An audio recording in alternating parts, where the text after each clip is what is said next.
watch video, but anything very complex, anything very technical like that, break everything down. As you saw, this was our first progression, right? Very stationary, working with technique. Second progression was tossing. But anytime there's a complex, technique-oriented, fundamental ball machine, wall, but work on it with you being stationary. Very, very difficult to be working on technique as you're moving. Stationary, break each little piece down, shadow swing first, understand that.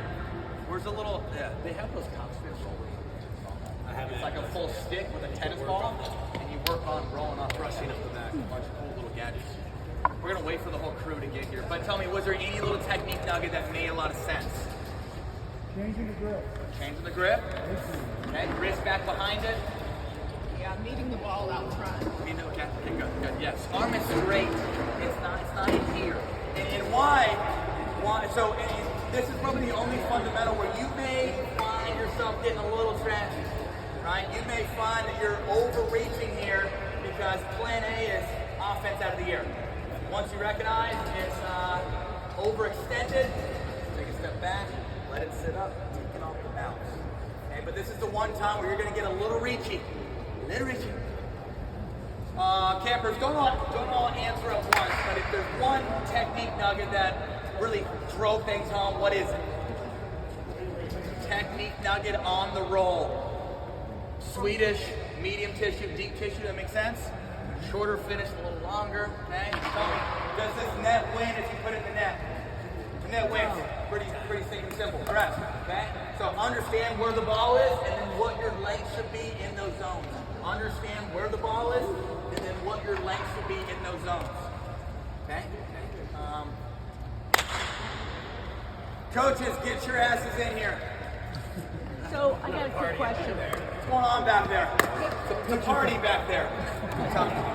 If you only got 2 hours with someone like my partner play with, coaches, come on in. How much time should be practice? How much should be like skinny singles?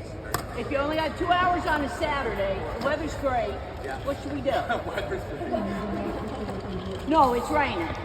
We gotta hurry. So a lot of this information is going to be talked about after lunch, but it depends on the person. It depends on your goals. If you've just taken a camp, or if you've taken a lesson, it should be like 80% drill to 20% play. If you're gearing up for a tournament, it should be 80% play to 20% drill. Why? Because come tournament time, it should be more mindset on tournament pressure, tactics, managing points. When you go to tournaments, you shouldn't be focused on court position. You should be focused on technique. That stuff is automatic, right? When you go show up to tournaments, you're a killer. You're a killer, right? And you've been playing all week in a live situational setting. You're not drilling all week. You're playing points, right? And you're getting your mindset geared up for tournament pressure. When you have off weeks, you can work on things. You can implement new things. You can add different techniques. And that's where that 80-20 drill to gameplay comes in. Off weeks, 80-20 drill to gameplay. Tournament weeks, 80% tournament stuff or live situational games or playing matches to 20% drill. Okay, like it.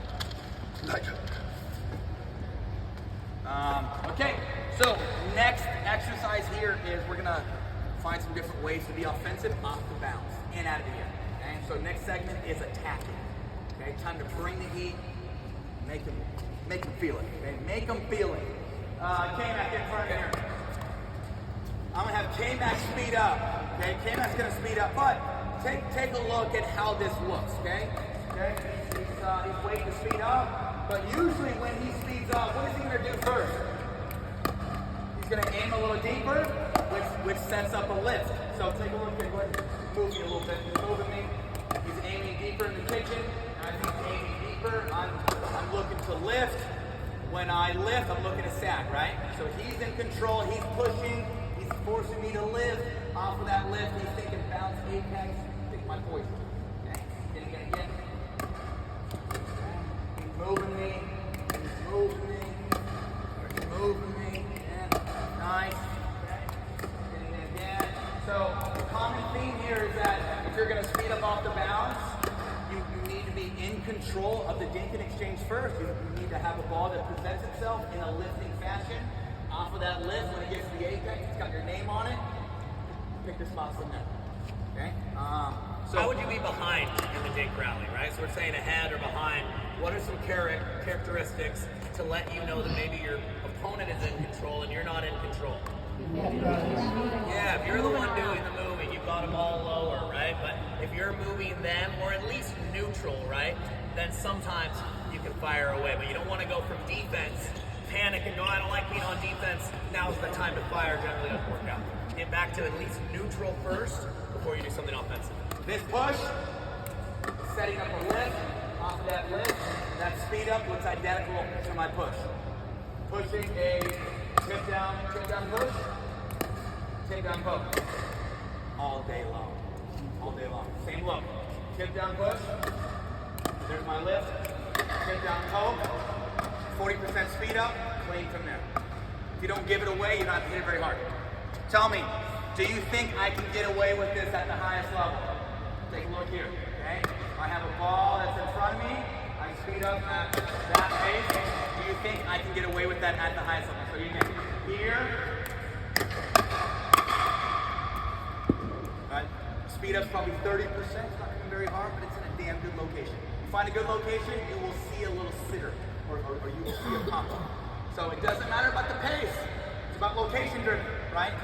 Find a good location. Think off pace, good location, and then clean. See it as a combo.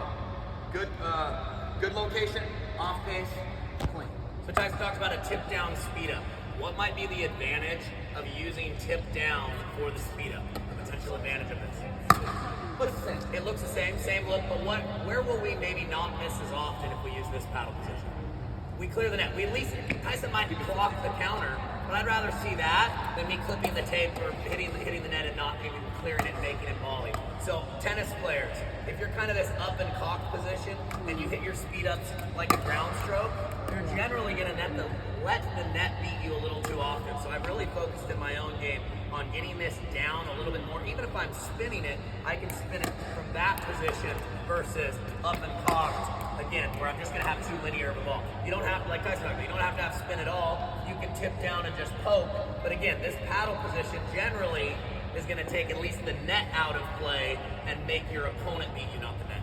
Okay. So different techniques here. If I'm going tip down dink, okay, my tip down speed up is pretty similar.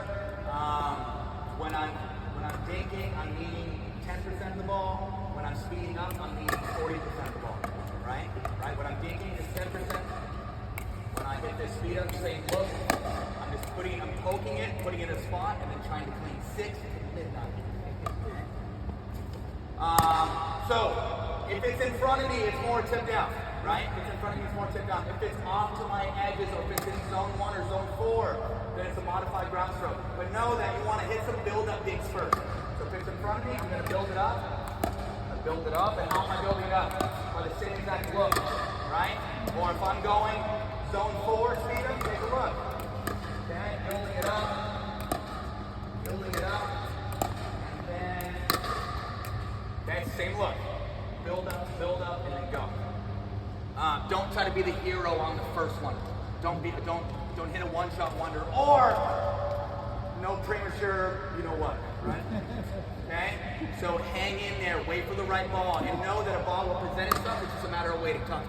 So when we saw the tournaments over the weekend, sometimes there's like 25, 30 thinking back and forth. All that denting. When do you decide this is it? Is that a personal choice, or do you give a signal to your buddy, watch it, it's coming? No. It's you're waiting for the right ball. You're waiting for a ball that just gets up a little higher. Or if I see that my opponent's moving in front of me, Yeah. tell me, do you think your hands are as sharp when your feet are moving? No. No, your hands are so much better when your feet are stationary. So if I'm moving the mat and I see him really scrambling and I get a ball to work with, yeah, I'm going to try to make him volley as he's still moving or as he's looking to come back in the middle. Right. There's not one time. Yeah. All right. Thank you. Okay, so talk to me, yes. Oh God, thanks, bro. So forehand speed up. Okay, forehand speed up. If I'm dinking in zone 4, I'm touching about 10%.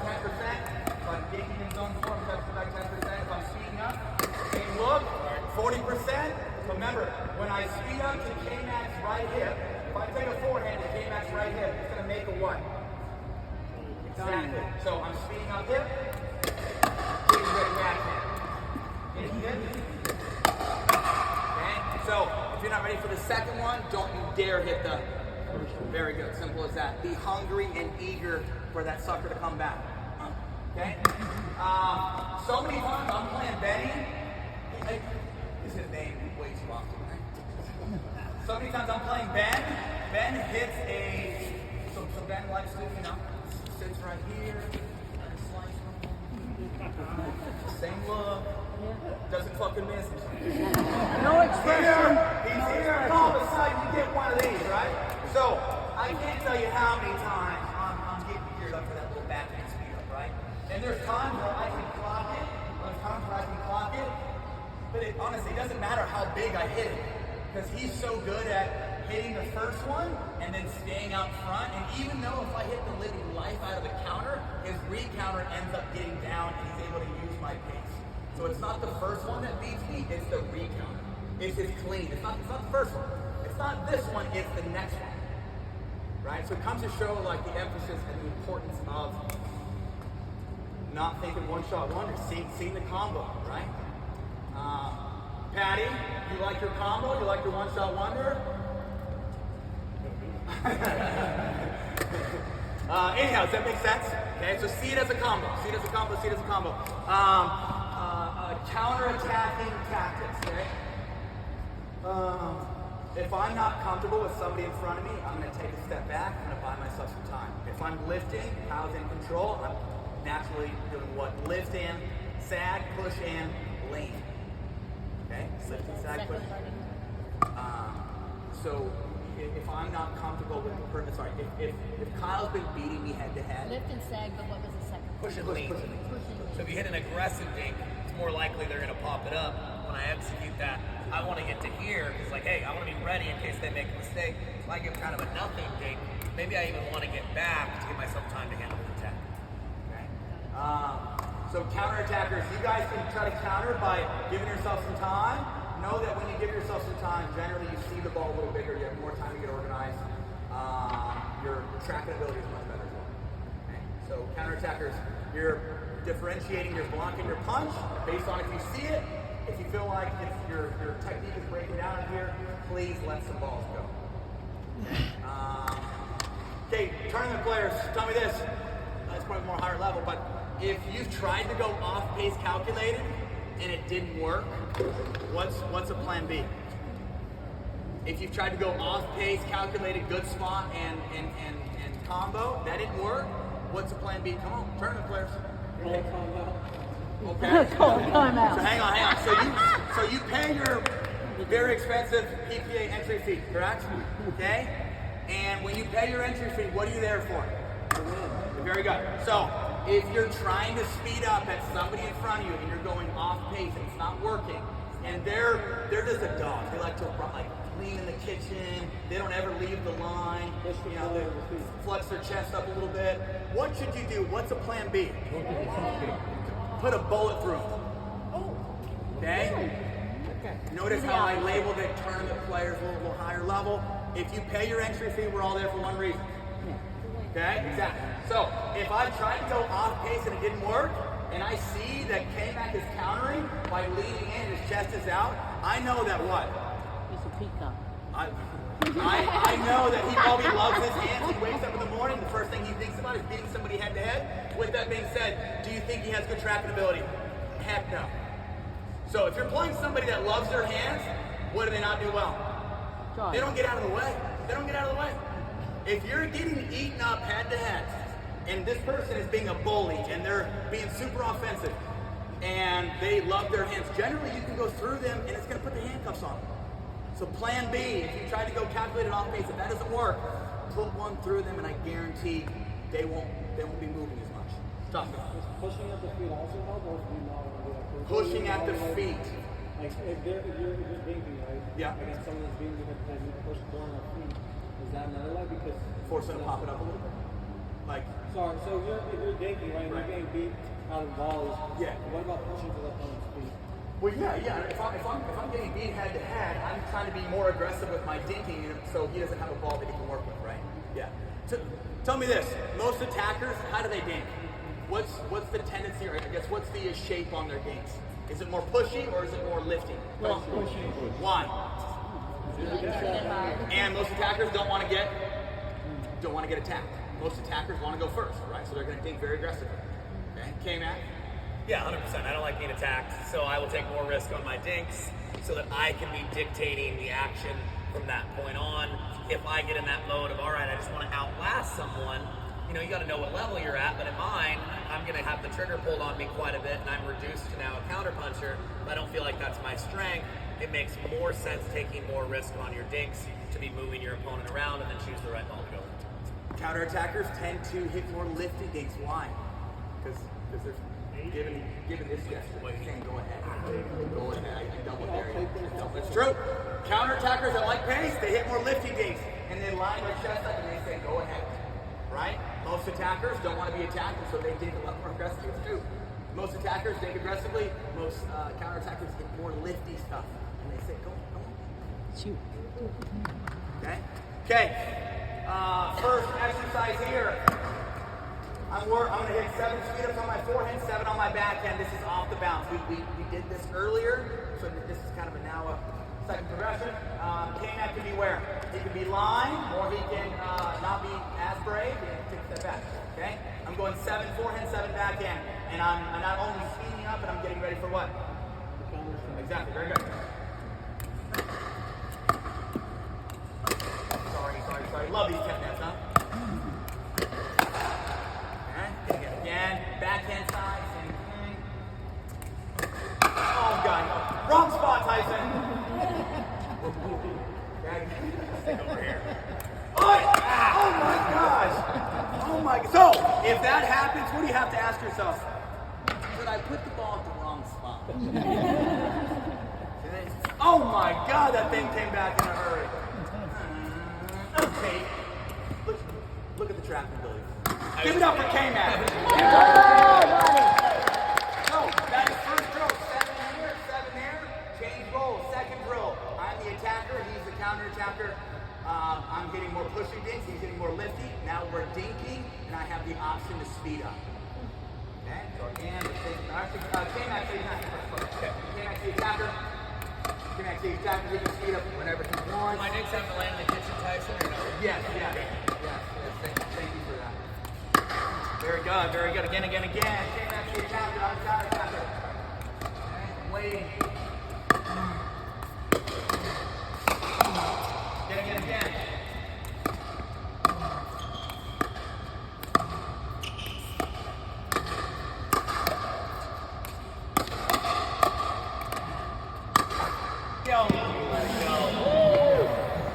Okay, so second drill, one side is the attacker, other side is the counter-attacker, and we're adding in dinking. Game is going to be, coaches, it's very, very simple. Very simple, and I would say if there's one game that is a shining star during camp, it's this. Lots of learning. If you want to earn, you can. So, game's going to be, he's the attacker, I'm the counter-attacker. He has 2 turns as the attacker, I have 2 turns as the counter-attacker, and then we're changing roles. Coaches, it's going to be half work. K-Mac's the attacker, I'm the counter-attacker. Dinks have to land where? Yeah, if your dinks don't land in the kitchen, this game gets messy. It's very messy. We're about, I don't know how many hours in. And with that being said, nobody's missing dinks out here, okay? Nobody's missing dinks. K-Mac's the attacker, I'm the counter-attacker. Plan points out. Okay, nobody saw that. Okay, now it's live. Since I blocked, now it's neutral, now it's live. Okay, and that is wide. That's wide. He has 1 more turn as the attacker. Okay? Also too, you guys did not pay a professional price point to be here by calling balls out by hand. If it's close, play it. If you don't see it, play it. Coaches could care less, then you get to core 1. Get the most out of this, even if a ball hits the line. Well, it's like obviously good. But as we're dinking back and forth, it has to be in the kitchen. If it's past the kitchen, just play. Okay? Especially as the counter-attacker, guys, in this game. Yeah, we Point. want you to be competitive. but try to avoid hitting a lot of push stinks. You're not going to get the ball to sit up ever for the attacker, so don't give it to him on a silver platter. But what do we know? What's one way to hit a lifting to make it a little harder for Tyson to attack? Where could I aim? Shallow, right? So I can still give myself margin of error and dink more defensively, but if I go shallow, it's a little tougher for him to pull the trigger. Okay. Coaches, first thing here is stationary, 7 and 7. Next drill is, let's go north side is the attacking side, south side is the counter-attacking side. Change roles, and we have our game. Sweet. Okay. Boom, let's do it.